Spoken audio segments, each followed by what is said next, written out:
प्यारे दोस्तों, जब एक बादशाह ख्वाजा गरीब नवाज की दरगाह यानी अजमेर शरीफ दरगाह को तोड़ने के इरादे से आया तो क्या हुआ। दोस्तों, यह जानकर आपके भी रोंगटे खड़े हो जाएंगे। जब ख्वाजा गरीब नवाज की दरगाह यानी अजमेर शरीफ दरगाह को तोड़ने का इरादा किया गया तो क्या हुआ। दोस्तों, उत्तर प्रदेश के योगी आदित्यनाथ बुलडोजर बाबा के नाम से मशहूर हैं। वर्तमान में वे यूपी के मुख्यमंत्री हैं और सबसे ज़्यादा बुलडोजर चलाने का रिकॉर्ड उनके नाम है। उनका नाम यही नहीं कि चाहे उन्होंने होटलों पर बुलडोजर चलाने का काम किया हो या मुसलमानों के घरों पर या गुंडों और दबंगों के घरों पर, इसलिए उन्हें बुलडोजर बाबा और विध्येंद्र बाबा के नाम से भी जाना जाता है।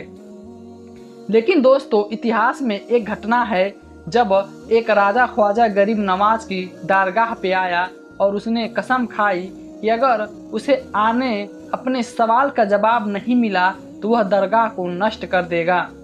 पूरी घटना बताने से पहले आइए हम खुदा के नाम पर दुआ शरीफ पढ़े और अल्लाह के जो चाहें वो वीडियो को पसंद आए तो लाइक करके सब्सक्राइब कर दें और उनके माता पिता की ये होती है अल्लाह ताला रोजी रोटी फरमाए और उनकी नमाज में बरकत अता फरमाए। एक बार मुगल बादशाह औरंगजेब आलमगीर रहमतुल्लाह अलैह ख्वाजा गरीब नवाज की दरगाह पे आए। वहां पहुंचकर दोस्तों से वादा किया कि मैं दरगाह में सलाम पेश करूंगा। अगर मेरा सलाम कबूल नहीं हुआ तो मैं इस दरगाह को ध्वस्त कर दूंगा। इस घटना के बारे में कई इतिहास है कि यह सच है या नहीं, यह तो अल्लाह ही बेहतर जानता है। लेकिन जो बात मशहूर है वो ये है कि बादशाह का इरादा दरगाह को ध्वस्त करने का था। खैर, जब बादशाह औरंगजेब रहमतुल्लाही अल अजमेर शरीफ की दरगाह के अंदर जाने लगे तो उन्होंने एक आदमी को देखा जो अल्लाह से आंखों की रोशनी मांग रहा था और कह रहा था, अल्लाह मुझे आंख दे दे। राजा ने उस आदमी के पास जाकर पूछा कि क्या हुआ है। उसने जवाब दिया, साहब मेरी आंखों में रोशनी नहीं है। मैं कई सालों से रोशनी की दुआ कर रहा हूँ लेकिन अभी तक मुझे रोशनी नहीं मिली। यह सुनकर औरंगजेब को गुस्सा आया। उसने कहा, इतने सालों से तुम यहाँ इबादत कर रहे हो और तुम्हें आंखों की रोशनी नहीं मिली। ख्वाजा के दरबार में यह कैसे संभव है। उसने गुस्से में कहा, सुनो, मैं ख्वाजा गरीब नवाज के दरबार में जा रहा हूँ। अगर मेरे लौटने तक तुम्हें आंखों की रोशनी नहीं मिली, अगर तुझे नहीं मिली तो मैं अपनी तलवार से तुम्हारे सिर काट दूंगा। यह कहकर बादशाह दरगाह की ओर चल गया। जब फकीर को इस बात का पता चला तो वह पूरी शालीनता से दुआ करने लगा। उसने कहा, हे ख्वाजा गरीब नवाज, मैं अभी तक सिर्फ आंखों की रोशनी मांग रहा हूँ लेकिन अब मेरी जान को खतरा है। अगर आपने अब मेरी फरियाद नहीं सुनी तो मेरा सिर काट दिया जाएगा। तो यह ख्वाजा, अब मेरी जान को खतरा है, मुझे मेरी आंखें दे दें। दोस्तों, अब क्या हुआ कि उस शख्स ख्वाजा ने अपने दिल से गरीब नवाज को पुकारा। जैसे ही उसने अपने दिल से पुकारा, ख्वाजा गरीब का करिश्मा शुरू हो गया। इधर बादशाह औरंगजेब ख्वाजा गरीब नवाज की बारगाह में पहुंचा। वहां जाकर उसने सलाम किया। उसने पहली बार सलाम किया लेकिन कोई जवाब नहीं आया। दूसरी बार सलाम किया फिर लेकिन कोई जवाब नहीं आया। फिर तीसरी बार सलाम किया और गुस्से में किया उसने ख्वाजा की बारगाह में। तो उस तीसरी बार सलाम पेश ख्वाजा की बारगाह में जब जवाब आया, जवाब मिलते ही बादशाह औरंगजेब आलमगीर रहमतुल्लाह अल दिल की हालत बदल गई। उसका दिल और दिमाग अजीब की हालत में चल गया। अब उसे जवाब मिला और उसके साथ ही यह आवाज़ आई, ए राजा, इस तरह से आग्रह न करें। आपके अभिवादन का उत्तर देने में देरी इसलिए हुई क्योंकि मैं उस व्यक्ति की दृष्टि लेने के लिए अपने स्थान से दूर चला गया था जिसके लिए आपने आग्रह किया था। जब बादशाह औरंगजेब ने यह सुना तो उसका दिल और दिमाग बदल गया। वह सब भूल गया जो उसने कहा था कि ख्वाजा की दारगाह को ध्वस्त कर देगा, अब वह दूसरी अवस्था में आ गया है। जब वो दारगाह से बाहर आया तो उसने देखा कि जो व्यक्ति बरसों से अपने जीवन के लिए संघर्ष कर रहा था, वह दृष्टि मांग रहा था। उसे अल्लाह के करिश्मे और ख्वाजा मोइनुद्दीन के चमत्कार से दृष्टि मिल गई। इसलिए प्यारे दोस्तों, जब उस समय के इतने महान राजा ने ख्वाजा गरीब नवाज की दरगाह को नष्ट करने की कोशिश की, जब वह इस इरादे से आया था तो वह खुद ख्वाजा का हो गया। उसका दिल और दिमाग पूरी तरह बदल गया। आजकल भी कुछ लोग दरगाह तोड़ने की बात करते हैं, लेकिन सोचिए, जब औरंगजेब जैसे बादशाह ख्वाजा की बारगाह नहीं तोड़ सका तो आप क्या करेंगे। उसकी बारगाह का रुतबा इतना ऊंचा है कि कोई कुछ नहीं कर सकता। प्यारे दोस्तों, बाद में औरंगजेब रहमतुल्लाह अलैहि अपने बड़े बुजुर्ग हुए कि उन्हें खुद अल्लाह की वली कहा जाने लगा। आज भी दुनिया उनका सम्मान करती है। हजरत औरंगजेब को आलमगीर अल के नाम से जाना जाता था। और दोस्तों, उनसे जुड़ी एक और बड़ी बात है कि उन्होंने अपने दरवाजे ए फतवा आलमगीरी लिखवाया था। उन्होंने अपने समय के बड़े बड़े उलमाओं और मुफ्तियों को बुलवाकर यह किताब तैयार करवाई और यह किताब आज भी मुसलमानों का मार्गदर्शन कर रही है। तो दोस्तों, यह है ख्वाजा गरीब नवाज का रुतबा। अगर आप भी ख्वाजा गरीब नवाज के मुरीद हैं तो यह वीडियो देखें, इसे दिल से लाइक करें और अपने दोस्तों के साथ शेयर करें। जब अजमेर शरीफ में सांपों की बारिश हुई दोस्तों, अजमेर मोहल्ला में सांपों की बारिश हुई। और दोस्तों, जब अजमेर शरीफ में सांपों की बारिश शरीफ हुई तो, और जब इसलिए कि सामने एक संत खेज का एक वीडियो रखने जा रहे हैं। उस धरती पे जिसने राजा महाराजा गरीब नवाज सरकार हैं दोस्तों, ख्वाजा गरीब नवाज की दरगाह अजमेर मोहल्ला में। वह अजमेर जब मोहल्ला के सांपों की बारिश हुई तो क्या हुआ दोस्तों, ख्वाजा गरीब नवाज का चमत्कार कैसे देखा गया, हम आपके सामने रखने जा रहे हैं कि जब अजमेर शरीफ में सांपों की बारिश हुई वो कौन सा जमाना था, और फिर जब सांपों की बारिश हुई तो क्या हुआ। दोस्तों, गूंज कर जगह अल्लाह अकबर के नारे लगाएं। वीडियो शुरू करने से पहले आपसे अनुरोध है कि अभी तक हमारे चैनल को सब्सक्राइब नहीं किया है तो अभी सब्सक्राइब करें और घंटी को भी दबाएं। कृपया इसे दबा के दोस्तों, जब संजर के सुल्तान संजर ख्वाजा गरीब नवाज को भारत की धरती पर तशरीफ लाएं तो दोस्तों, सबसे पहले जिस जगह वह पहुँचे वो भारत का खिता अजमेर मोहल्ला था और जिसका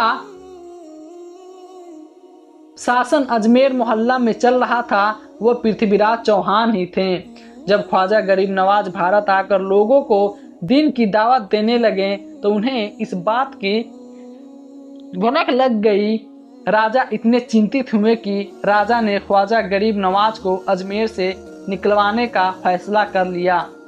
पहले जहां ख्वाजा गरीब नवाज बैठते थे वहां ऊंट बैठा करते थे। आपने वह कहानी तो सुनी ही होगी कि कैसे राजा गरीब ख्वाजा गरीब और कहां चले गए। जब राजा सिपाहियों ने उन्हें यानी ख्वाजा गरीब नवाज को वहां से जाने के लिए मजबूर किया तो ख्वाजा गरीब नवाज कहा, ठीक है चलो, हम यहाँ बैठे हैं, हम राजा के ऊँट हैं और हमें वैसे ही बैठे रहेंगे। मित्रों, ख्वाजा गरीब नवाज से चले गए, लेकिन जब ऊँट बैठे गए तो वह ऊँट ही बैठे रहें। जमीन ने ऊँटों को इस कदर जकड़ लिया कि मानो जमीन खुद ही चिपक गई हो। जब ख्वाजा गरीब नवाज रहमतुल्लाह अजमेर मोहल्ला पहुँचे तो उनका सामना रामदेव से हुआ, लेकिन जब रामदेव खुद ख्वाजा गरीब नवाज के पास आया और कलमा पढ़कर मुसलमान बन गया तो पृथ्वीराज चौहान के अंदर और भी घबराहट फैल गई। पृथ्वीराज चौहान सोचने लगे कि हमने इस बाबा को जिस जिन से भी लड़वाया लेकिन जिन भी इससे नहीं हरा पाया, मेरे सैनिक इसे नहीं हरा पाए, पागल हाथी भी इसका कुछ नहीं बिगाड़ पाया, मुझे लगता है कि ये बहुत बड़ा जादूगर है और जादू को जादू से ही हराया जा सकता है। हालांकि उन्होंने उस समय के सबसे बड़े जादूगर को बुलवाया जिसे दुनिया जयपाल जोगी के नाम से जानती थी।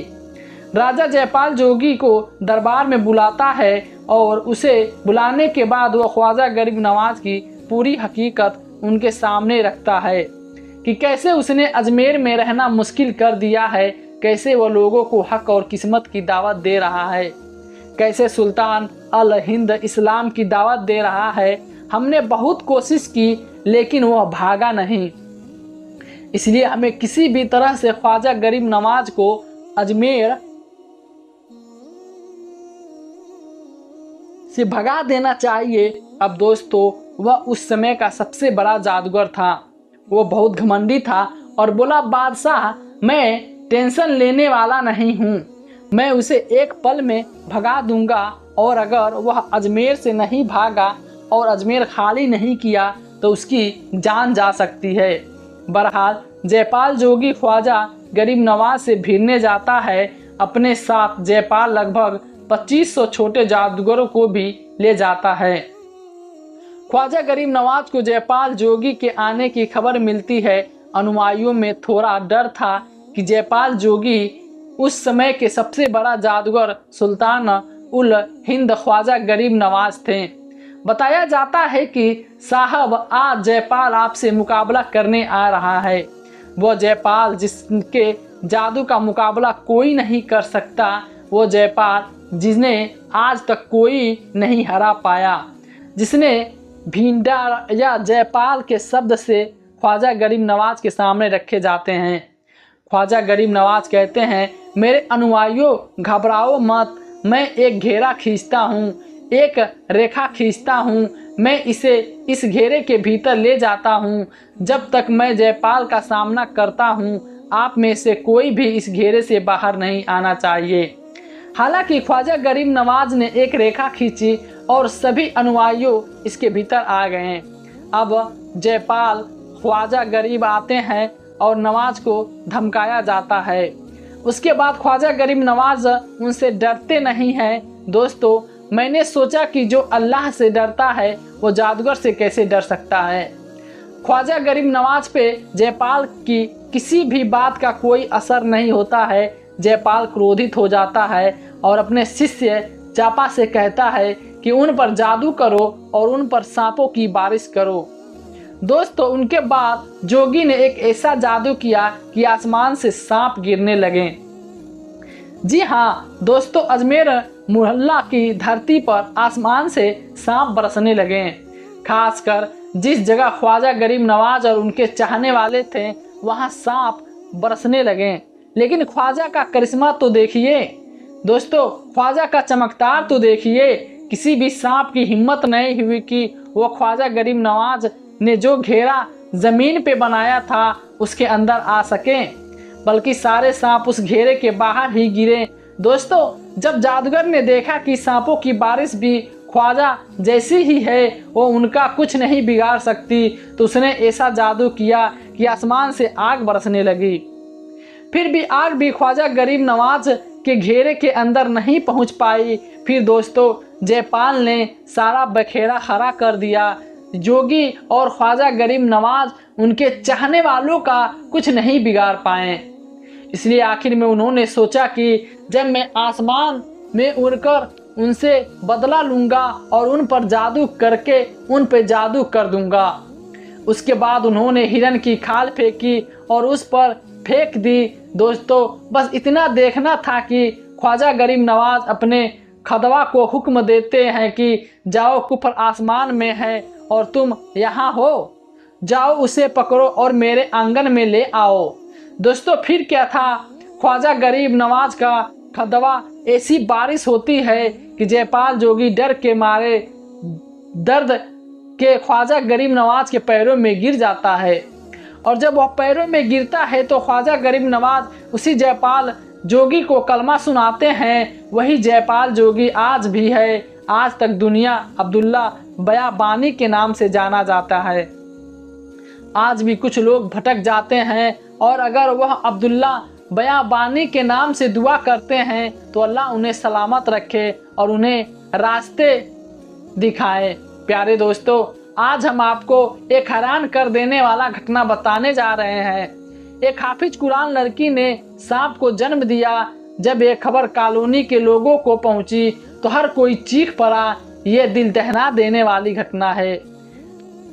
दिल को सुनिए दोस्तों, कहा जाता है कि एक गांव था जहां एक हिंदू और मुसलमान दोनों रहते थे। उसी गांव में एक लड़की थी जो कुरान हाफिज थी, बहुत नेक और अल्लाह के पाक के रहमत बरसाई हुई थी।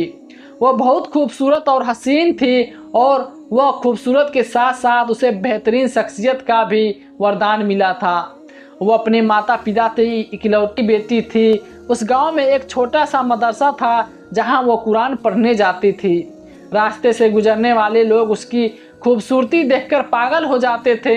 एक दिन ऐसा हुआ कि एक लड़के ने उसे देखा और उसे पहली नज़र से उससे प्यार हो गया और वह किसी न किसी तरह उसे हासिल करना चाहता था और तरह तरह की योजनाएं बनाया करता था।